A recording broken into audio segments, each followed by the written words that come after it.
Why do almost all smartphone main cameras today sit at a 23mm focal length? It wasn't always like this. When the first iPhone launched, it came with a 37mm lens. Over time, the entire industry slowly shifted. 37mm became 35mm, then 30mm, 28mm, 26mm, and eventually settled at 23mm. Interestingly, this transition happened quietly. No one really pushed it, and no one questioned it either. Then in 2024, one product manager looked at this long list of nearly identical specs and decided to do something different. Bring the main camera back to 35mm. That decision sparked a year of criticism. And now, with the latest flagship, he's gone even further with that same idea. If you've ever felt like every brand is saying the same things and producing photos that all look alike, this episode is here to break that pattern. Let's dive into what truly makes the X300 Ultra stand out at its core.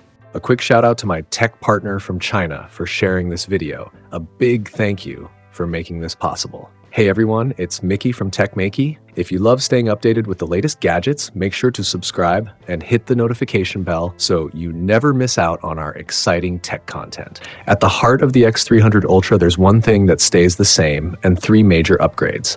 The main camera sticks with 35mm. The sensor gets a major boost with the world's first Sony LYT901.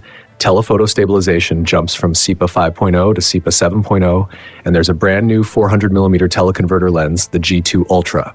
These might seem like separate upgrades, but together they reveal one clear direction. Vivo is going all in on 35mm. Let's break that down step by step. Most manufacturers will tell you that shifting from 37mm to 23mm allows the camera to capture more in the frame and reduces the chances of framing mistakes. But there's another, more practical reason.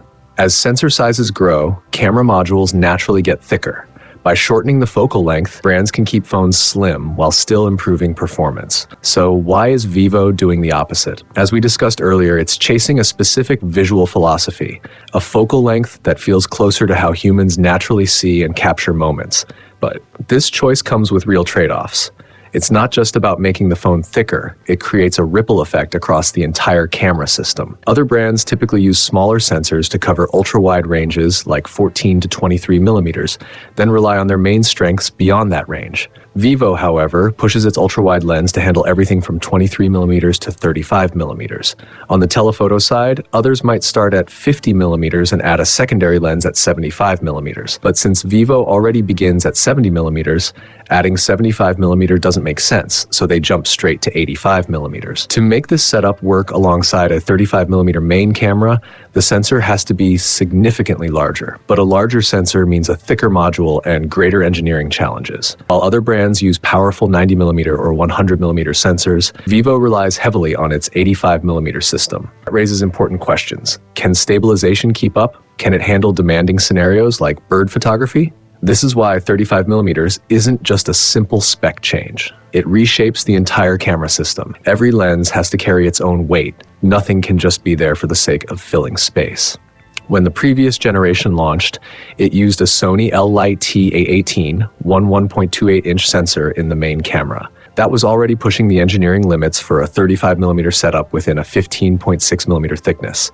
But in a world driven by specs, comparisons are inevitable. The Oppo Find X9 Pro managed a slimmer 12.3mm body with the same sensor size, while the Xiaomi 15 Ultra fit a 1-inch sensor into a 14.3mm frame. Naturally, people started asking, was sticking with 35mm really worth it? This year, Vivo had two clear paths. They could switch back to 23mm, fit in a 1-inch sensor, and easily win on paper.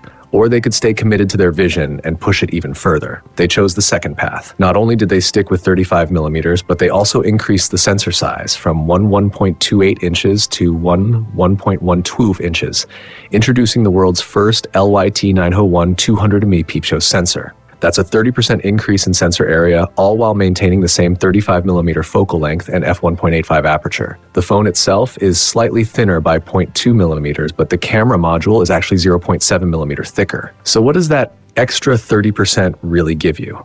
In bright time scenes, like an outdoor cafe, the difference isn't about sharper resolution, it's about color depth and tonal transitions. The previous generation leaned toward neutral tones, often giving skin a porcelain-like look. The X300 Ultra, on the other hand, delivers richer contrast and more vibrant lighting in its colors. The biggest difference shows up at night. The two generations produce completely different results. The X300 Ultra is noticeably brighter and holds onto much more detail in darker areas. That larger sensor isn't just a number, it makes a visible impact.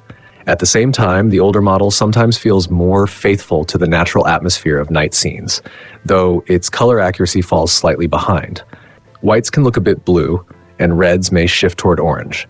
That's where the X300 Ultra's new 12-channel multispectral sensor comes in, helping it reproduce more accurate colors even under complex artificial lighting. Despite all the pressure to follow industry trends, Vivo didn't go back to 23 millimeters. Instead, they embraced the added thickness and pushed image quality even further. At this point, it's no longer just about specs, it's about priorities and vision. While most brands settle around 70 millimeters or 75 millimeters for telephoto, Vivo extends to 85 millimeters, building on that 35 millimeter foundation. But here's the challenge. With the same amount of hand movement, an 85 millimeter lens will show about 20% more image shift compared to 70 millimeters. That makes stabilization both more critical and more difficult. This is where a less familiar term comes into play: CIPA.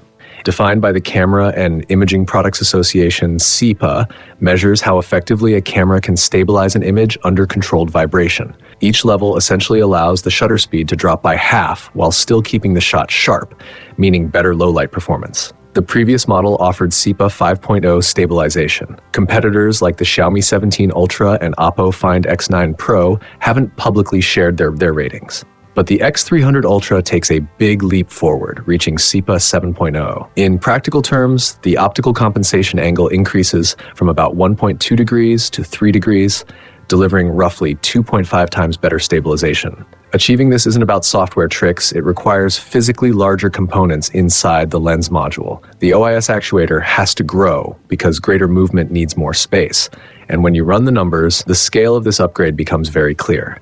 For an 85mm telephoto lens without any stabilization, the generally safe shutter speed sits around 1/85 of a second. Now, here's where CIPA ratings come in.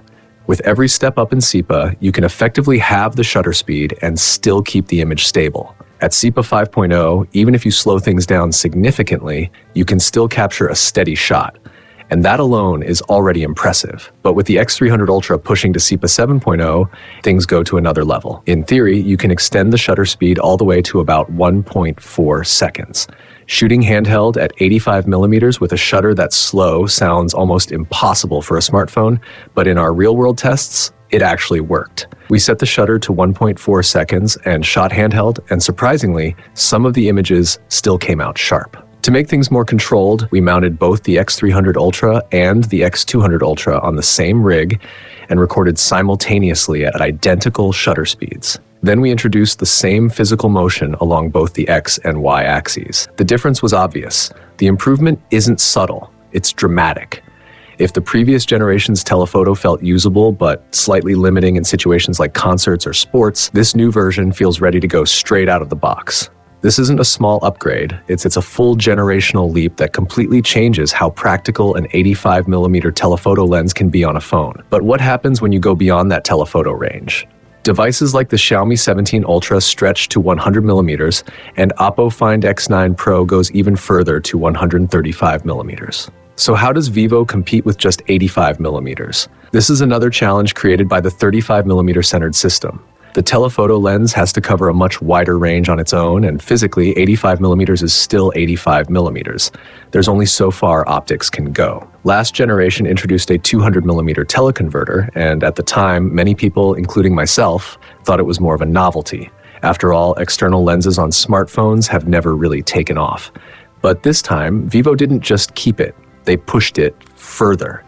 The X300 Ultra adds the G2 Ultra teleconverter, extending the reach to an equivalent of 400mm.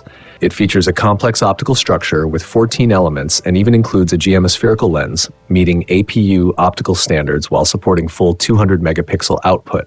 Even with that extreme range and combined with the upgraded 3-degree optical stabilization, it still achieves CIPA 4.5. So what about actual image quality? We tested it in the same scene, comparing the G2 Ultra's true optical output against the 85mm lens digitally zoomed to match that focal length. And remember, this isn't a weak comparison. The digital zoom is already heavily enhanced by advanced algorithms. Even so, the difference is clear. The 400mm optical setup captures the full 200 megapixels of raw detail with image files around 9 to 11 megabytes. The digitally zoomed version drops to about 14 megapixels with files around 4 to 6 megabytes. When you zoom in, the optical shot preserves real texture, fine strands of hair, subtle movement, distant details. The digital version, on the other hand, starts to look artificial. Hair turns into flat color patches and fabric textures lose their depth. What you're seeing there isn't true detail, it's AI reconstruction. And 400mm isn't just a number, it's a practical focal length used in concerts, wildlife photography, and sports. Until now, achieving that kind of shot required a professional DSLR and an expensive telephoto lens. Now, it's something you can attach to the back of your phone and carry anywhere. At the moment, it's the only true optical solution like this in the smartphone space. The G2 Ultra isn't just a gimmick, it's more like the final missing piece. With it, Vivo completes a full focal range from 14mm to 400mm. You get 3 built-in lenses and 2 external extensions, all backed by large sensors and top-tier optical stabilization. This isn't just a set of camera specs anymore, it's a complete imaging system. And while that's a big deal for photography, it becomes even more important for video. On most phones, switching between lenses while recording leads to noticeable differences. The ultra-wide lens usually has a smaller sensor, which means different colors, more noise, and inconsistent image quality. Editing that footage later requires time-consuming color matching, or sometimes it's just not usable. With Vivo, all 3 lenses use large sensors and share the same Zeiss color tuning. So when you cut between 14mm and 85mm footage, everything matches: color, tone, texture. No extra correction needed. You can just shoot and edit directly. The X300 Ultra takes this even further for video creators. It supports 4K at 120 FPS with 10-bit log recording using APV422 encoding across all focal lengths. You don't even need a computer to preview your footage. You can view it directly on your phone in Recto 709. There are also 2 ready-to-use shooting modes. One delivers a cinematic color profile inspired by classic film, while the other gives you a 2.4:1 widescreen look at 24 FPS, complete with film grain and subtle vignetting. Just press record and you're already getting a cinematic result. Now that we've gone through these 4 key areas, the bigger picture becomes clear. This is the thinking behind the X300 Ultra. Last year, Vivo made a bold move with 35mm, while others focused on thinner designs, larger sensors, and more cameras. But to sum up the core idea, the move to 35mm wasn't random. It was developed in collaboration with photographers, including members of the China Photographers Association. From the beginning, the X300 Ultra wasn't designed like a typical smartphone. It was built with the mindset of a dedicated camera. Every bit of research and investment has been focused on refining a 3-core focal system: 14mm, 35mm, and 85mm. This year, the ultra-wide remains one of the strongest in the industry. The main camera gets a larger sensor and multispectral support, and the 35mm experience truly reaches flagship level. With CIPA 7.0 stabilization, the 85mm telephoto becomes incredibly reliable, something you can confidently use anytime. And with the addition of the external lens system, Vivo is making it clear that this isn't just an accessory. It's part of a long-term vision for a complete imaging ecosystem. That's what sets it apart. Of course, the market has its doubts, but Vivo's perspective is clear. Users who prefer slim, lightweight phones might lean toward Pro models, while Ultra users, those chasing the best possible imaging, are the ones they're building for. Now, let me leave you with a thought. Is 35mm really better than 23mm? Why is it often described as more human? There's no single correct answer. It's something you have to experience yourself. Grab your phone, find a scene, and switch from 23mm to 35mm. When the frame suddenly tightens, what do you feel? Confusion? Or do you start noticing details you might have missed before? The expression on someone's face, your pet's behavior, small moments full of emotion? If it's the latter, then that's what human means for you. And finally, after facing more than a year of public skepticism, did Vivo ever reconsider its commitment to 35mm? The answer came instantly, without hesitation. They're even more convinced than before. And that's the story behind the unique philosophy of Vivo's imaging system. If you enjoyed this video, don't forget to like, share, and subscribe. I'll see you in the next one.